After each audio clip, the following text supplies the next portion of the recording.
Okay, so this time we're going to look at compounds as opposed to elements. Straight into question 1. Ammonia is a compound with the formula NH3. Why is ammonia classified as a compound then? So we've got to tick one box. It contains only one type of atom, obviously incorrect because it's got both nitrogen and hydrogen within the formula. It contains two elements chemically combined. Now that looks to be true. But we'll look at the other two just in case. Cannot be broken down into elements using chemical methods. Now it can. It might be difficult, but ultimately you can break them down if you try hard enough in a lot of cases. And it contains more than one atom. In total, it's got four atoms, one of nitrogen and three of hydrogen. So that one is incorrect, which means that the second one was actually the correct answer. And we've just inadvertently answered question 2, because how many atoms do we have in a single molecule of ammonia? There are 4. There are 2 different types, but in total there are 4. 1 nitrogen and 3 hydrogens.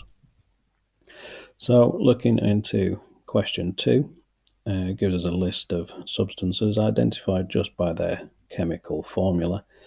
Name substance B, that is NaCl. So this is sodium chloride. Okay, well, you may have seen it lower down in school when you did acid and alkali reactions. So sodium chloride, common salt, essentially.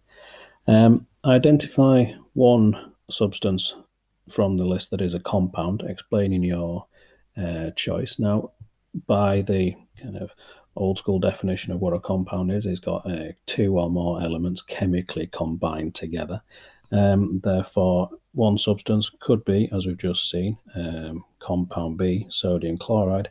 It could also be C or E as well, the 2 other compounds in the list, C being ethene and E being water, H2O. So looking at substance C, it says how many atoms are in that molecule of substance C. It's C2H4. So we add up all of the different atoms. There are 2 types of atoms, similar to the ammonia question, different numbers of each, in total giving us 6. So looking then at the final question, C and F are reacted to form C2H6, that's ethane. Using the formulas of the substances, state if a new compound has been made and explain your answer. So simple answer in the first instance is yes, a new compound has been made. And how do we know? Another definition of a compound is that there has to be fixed proportions of elements within a compound, and C2H6 has got a different ratio of elements to the original material, which was C2H4. So C2H4 has a different ratio to C2H6. There's more hydrogen in the product. And obviously in the first one, in the reaction with F, which was just H2, there is no carbon in it at all. So H2 obviously is totally different to all of these compounds.